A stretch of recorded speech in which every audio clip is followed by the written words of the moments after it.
Alors, pour les composants, on pourrait utiliser, enfin, on peut faire des variations à l'infini. On va être un peu terre à terre. On va essayer de créer un composant pour le header, bien que on n'ait pas spécialement besoin de le recycler, mais on va quand même faire un petit composant pour le header. On va faire surtout un composant pour le formulaire qui est ici, un composant pour la liste à afficher, et on fera un petit composant pour le footer. Alors encore une fois, hein, footer et header, c'est des composants qui ne vont pas bouger. On pourrait très bien les laisser là, mais pour réduire un petit peu le fichier app.js, on va les sortir.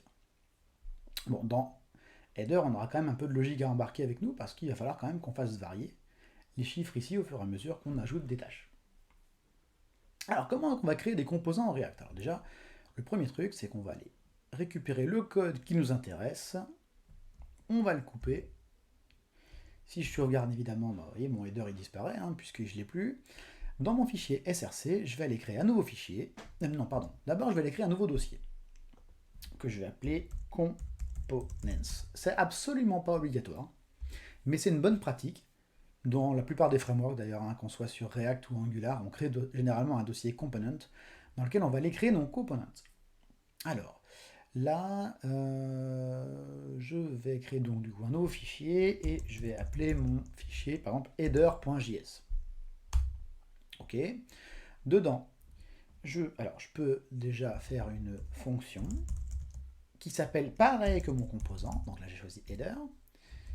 Et je vais pouvoir faire un return entre parenthèses et aller coller le code qui m'intéresse. Donc c'est pas très joli mon truc. Moi j'aime bien quand c'est indenté, quand c'est joli comme ça. Première chose, ok, j'ai créé un fichier header. Là, ce que je constate immédiatement, c'est que j'ai le logo qui est en rouge normal, puisque je l'ai chargé dans la page. Hein, le logo, je vous rappelle, hein, c'est le petit logo qui est juste à côté de To-Do List dans le header. L'image qu'on a été chargée tout à l'heure, je vous rappelle que on a besoin de l'importer, ce qu'on a fait dans le fichier app.js.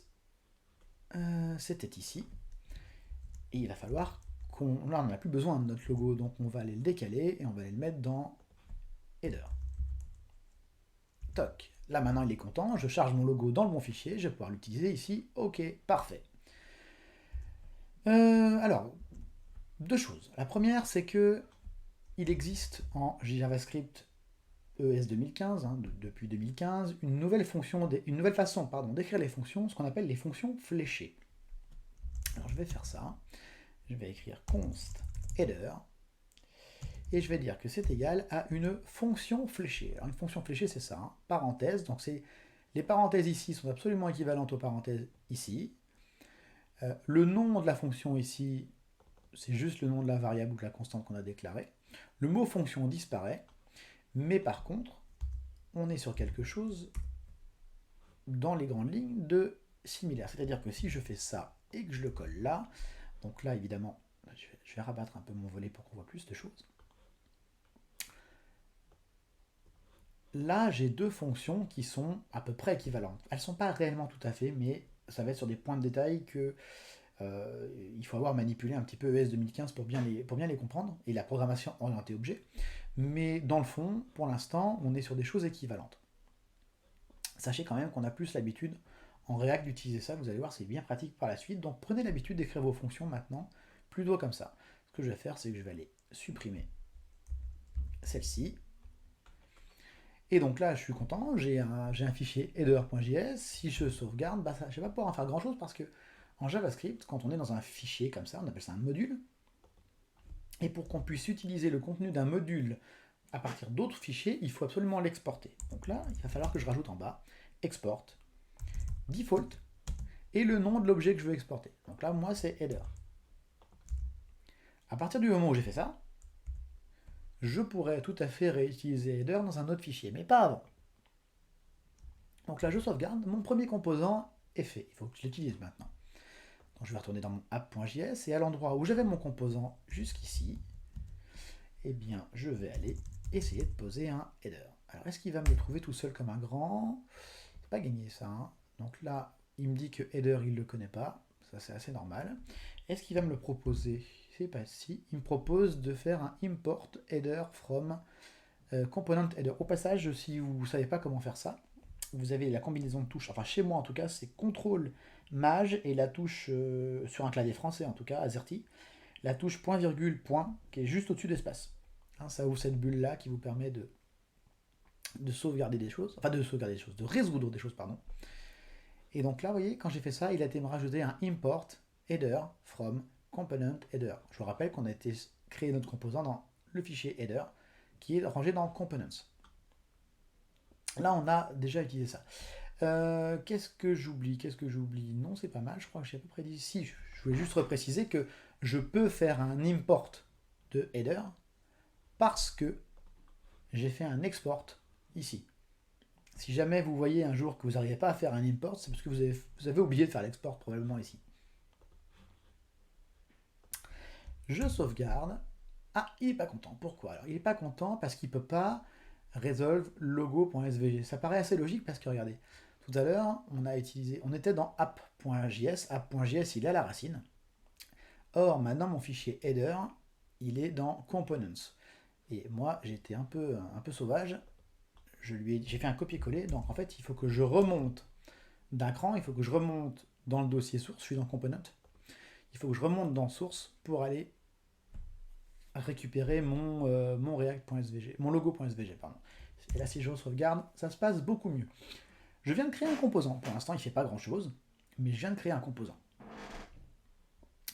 Ensuite, qu'est-ce qu'on va pouvoir faire d'autre? On va aller continuer. On va aller... tant qu'on y est, on va faire la même chose avec le footer. On va couper le footer. On va aller dans Component, nouveau fichier, footer.js.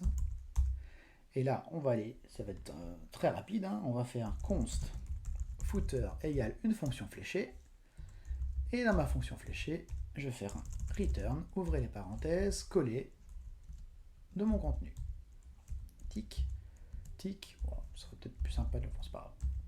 On va pas, mince, je fais n'importe quoi. J'aime pas cet espace qui traîne là. Et évidemment, hein, je vous ai dit qu'à chaque fois qu'on crée un composant, il faut l'exporter. Export, default. Default, footer. Bien joué. Hop là. À partir du moment où j'ai créé un composant, donc une fonction qui retourne du JSX, pardon, et que je l'exporte, je vais pouvoir revenir ici et je vais pouvoir utiliser une balise footer. Ici, alors est-ce qu'il me le propose? Il me propose l'abréviation de footer. Regardez, en deuxième, il me propose, c'est plus intéressant. Il me propose de faire un import from footer directement. Donc là, hop, je vais les vérifier quand même, mais normalement, en haut, vous voyez, il m'a importé automatiquement footer. Je re-sauvegarde, ça n'a rien changé. J'ai bien mon footer qui est opérationnel. Donc là, je viens de créer deux composants, ce qui est plutôt pas mal. Maintenant, on va s'attaquer à notre formulaire. Alors, même chose, hein. On va récupérer notre formulaire. Tac. On va sauvegarder ici. Donc là, j'ai plus de formulaire, normal. Je viens de le supprimer. Je vais dans Components. Je vais créer un nouveau fichier. Et je vais l'appeler. Soyons terre à terre. Je vais l'appeler forme, tant pis. Const form est égal à une fonction fléchée qui return du JSX. Et devinez quoi? Le contenu qu'on avait tout à l'heure. Toc. Encore une fois, je suis dans une fonction, enfin dans un module, pour accéder à mon nouveau composant à partir du composant racine, il va falloir que je l'exporte. Export default form.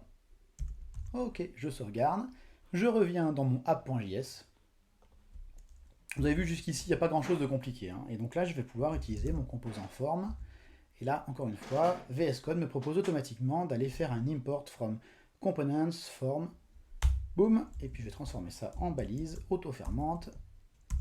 Toc. Regardez, j'ai mon composant form qui est bien apparu ici. Super.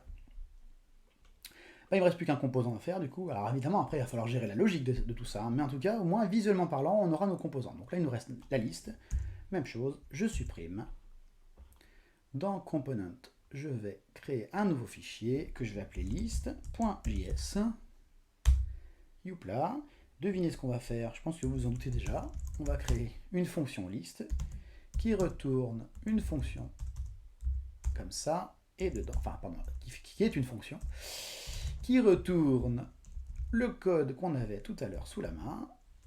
Je vais juste aller remettre un peu d'aplomb, tout ça, parce que j'aime pas quand c'est de travers, encore une fois. Et bien évidemment, puisque je suis toujours dans un module et que je veux utiliser ça, alors, il y a juste un espace moche encore là, pénible ça. Clic, ah d'accord, c'est encore pire. Toc, export, default, liste, hein. Des fois il est un peu gênant. L'autocomplétion parfois fait perdre plus de temps que l'on fait gagner. Toc. Et puis à l'instant j'avais mon formulaire et ma liste dans le main. Et ben comme d'habitude, je vais ici, je vais aller importer liste. VS Code va me proposer automatiquement parfait d'importer ça. Je vais quand même, a priori il n'est pas souligné, donc ça veut dire qu'il l'a bien importé, mais je vais quand même le vérifier. Il m'a bien importé liste. Je re-sauvegarde. Et puis là, je vais aller juste un petit peu compacter mon fichier, mon composant, parce que c'est pas terrible d'avoir des espaces comme ça dans tous les sens. Voilà, regardez, par rapport à ce que j'avais tout à l'heure, j'ai quand même un fichier beaucoup plus court, beaucoup plus lisible. Tout a été divisé en sous-composants. Maintenant, il va falloir gérer un petit peu la logique. On se retrouve juste après.